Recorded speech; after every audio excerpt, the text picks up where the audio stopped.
Chapter 23 of Fairy Stories My Children Love Best of All. How Cassim Became King. A little orphan boy named Cassim lived with his uncle in a great city on the banks of a river in Persia. The street in which Cassim dwelt was very narrow, and the houses were small and mean. Cassim's uncle had a large family to support, and had to work very hard to find enough food for all his children. One day he said to his nephew, "You are now old enough to earn your own living. So take this bag of cakes and these 10 pieces of money, make your own way in the world, and do not come back here again." Cassim left the house and wandered through the city seeking work. He had not gone far when he saw some cruel boys chasing a poor little white mouse. They were throwing stones at the little creature, which, in its fright, ran to Cassim for shelter.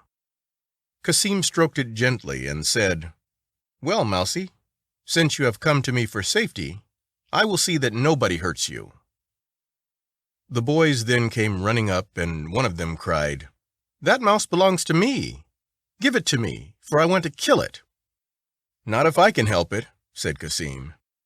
"Why do you wish to harm such a pretty little animal? I will give you 5 pieces of money if you will give it to me." With that, the boy was well content. He took the money and went off with his friends. The white mouse was trembling with fright, but it thanked its new master prettily, and said, "I am only a poor, weak creature, but some day perhaps I shall be able to repay you for the service you have done me." Cassim put the mouse carefully in his pocket, and giving it one of his cakes to eat, went on his way. Before long he met a party of boys dragging along a little white dog, and he asked them, "What are you going to do with this poor little creature?" "We are going to drown it in the river," replied the boys. "That is very cruel," said Cassim. "See, here are 5 pieces of money. Take them and give the dog to me." The boys were only too pleased to do so, and Cassim went off with the animal, which frisked about him, showing its joy in every way that it could. "Master," it said, "good deeds never go without reward. A day will come when I shall be able to help you as you have helped me." Cassim tried everywhere to find work, but the city was so crowded with people that there was not enough work to go round. So the boy would soon have starved, but for the morsels of food which kind people gave to him, and which he always shared with his pets. One day, as he was sitting near the gates of the city, watching some soldiers march through in their glittering armor, he heard the sound of bells. Soon a long line of camels appeared, laden with goods of all kinds. He found out from one of the people who stood by that this caravan belonged to some merchants who were traveling to a distant city. Cassim ran up to the chief of the merchants and asked if he might go with the caravan.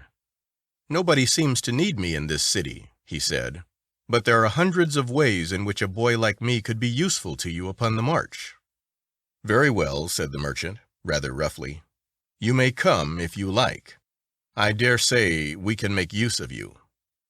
So Cassim took a seat on one of the camels, and set off on his travels with his mouse in his pocket and his little dog under his arm. In time the caravan crossed a great river, and entered a broad desert where nothing was to be seen but yellow sand. Cassim soon began to wish that he had never left his native town, for the chief of the merchants was a bad man who treated him cruelly. He made the boy do all kinds of rough work, and then beat him, even when the work was done quite well. So one day, when the camels reached a well of water, Cassim hid himself with his 2 pets among some thick bushes, and the caravan went on its way without them.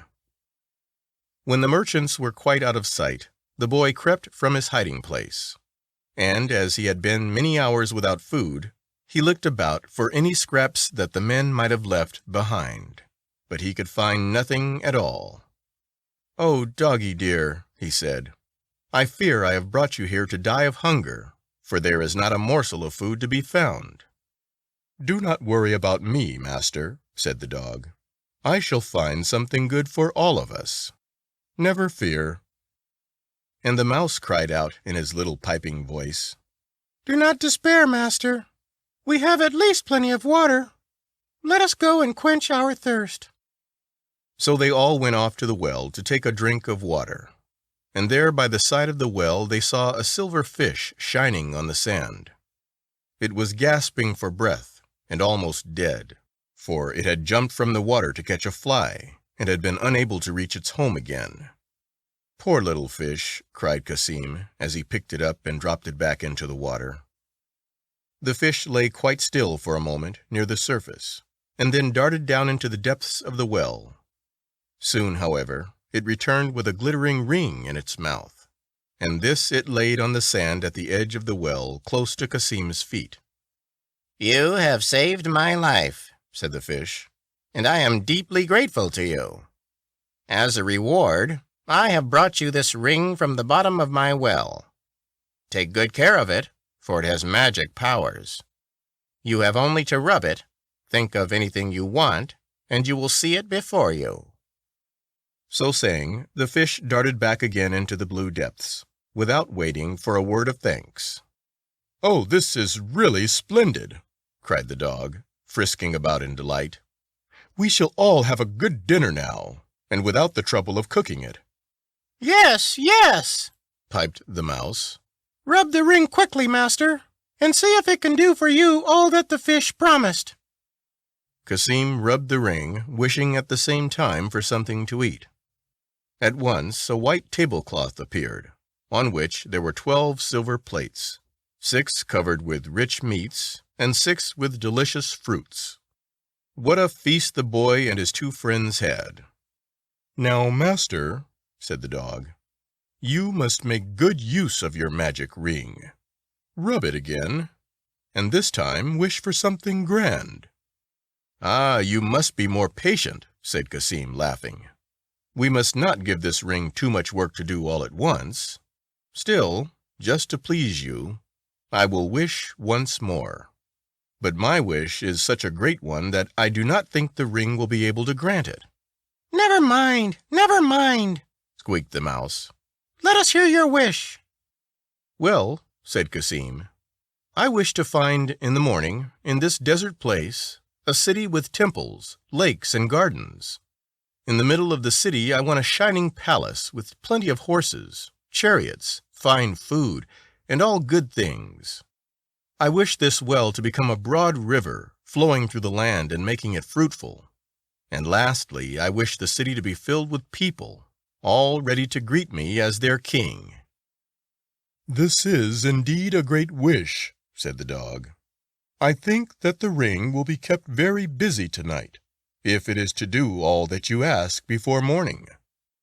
"Yes," said Cassim, smiling, "and if it is half as weary as I am, I fear that very little of its work will be finished by daybreak." Then, tired out, he lay down to sleep with his friends by his side. When the boy opened his eyes in the morning, he thought that he was dreaming, for he found himself lying on a silken couch, around which stood 40 richly dressed servants. "Where in the world am I?" he cried in surprise. "Where should you be but in your palace, O king?" replied the servants. Then Cassim remembered his wish, and knew that the magic ring had not failed in its duty. While he slept, a palace and a city had sprung up around him, with temples, gardens, and all other things which go to form a great town.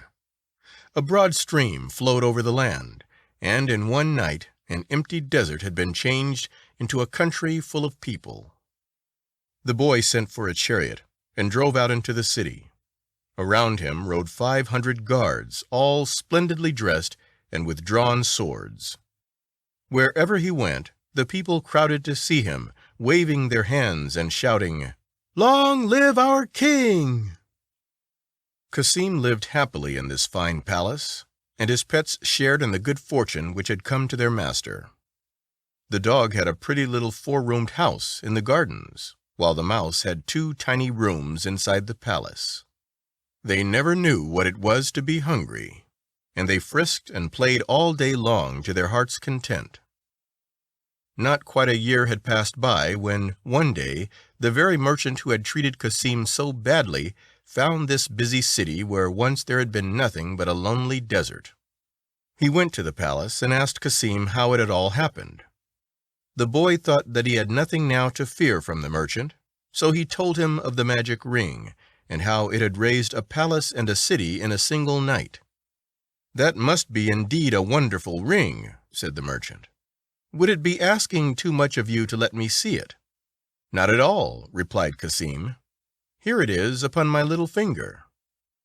The merchant bent over the ring as if to look at it more closely. In a flash, he tore the ring from the boy's finger, and giving it a rub, wished the whole city to be carried to a distant island in the sea. No sooner had he uttered this evil wish than the magic city was whisked away through the air, leaving poor Cassim and his two pets behind. There they stood, looking the picture of misery, and there beside them was the desert well, just as it had been nearly a year before.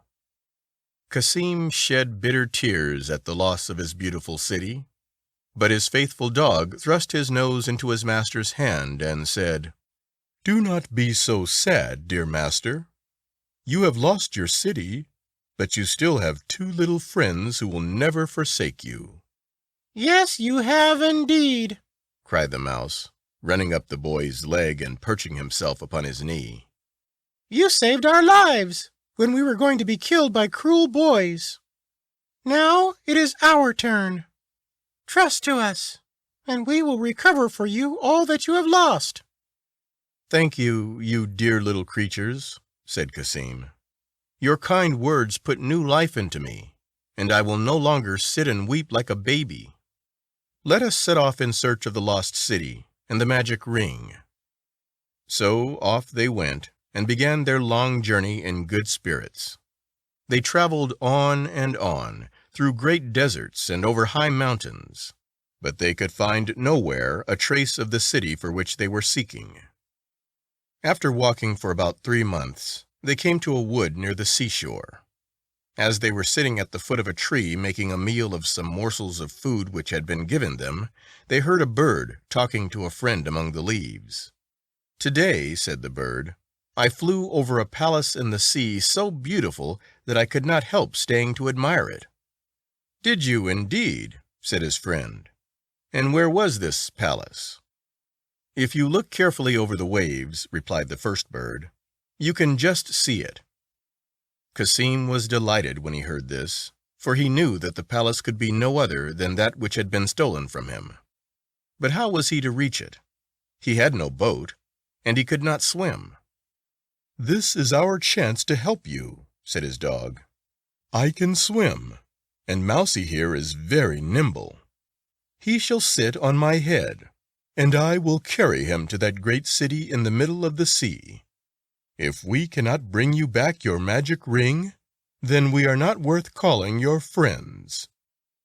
In a moment, Doggy was splashing his way out to sea, with Mousie sitting calmly upon his head. Night was falling before they reached the city and made their way to the palace. No one took any notice of them, and they easily found their way to the door of the room in which the merchant was sleeping. The door was bolted and barred, but this was no hindrance to the little mouse, who began to gnaw at the wood with such strength that in quite a short time he had made a hole in it, large enough for him to crawl through. He popped into the room at once and found the thief fast asleep in his bed. It was not long before he saw the magic ring, but he could not touch it for a very good reason. It was guarded by 2 fierce cats, which were chained to it, and which would have made a meal of poor little Mousie if they could only have reached him. "It is quite clear that I cannot take the ring," said the little animal. "I think I'd better run away and see what Doggy thinks about the matter." So back he went through the hole and told his friend what he had seen. "I will tell you what you must do," said the dog.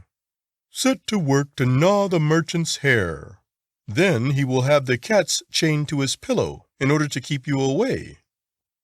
The mouse went back and did just as he had been told.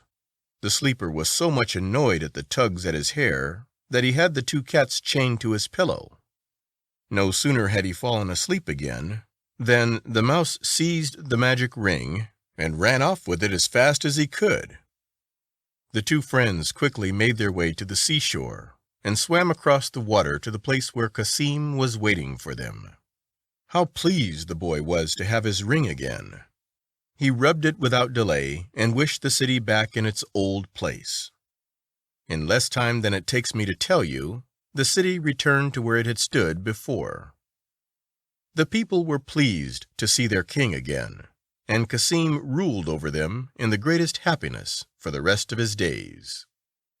End of chapter 23.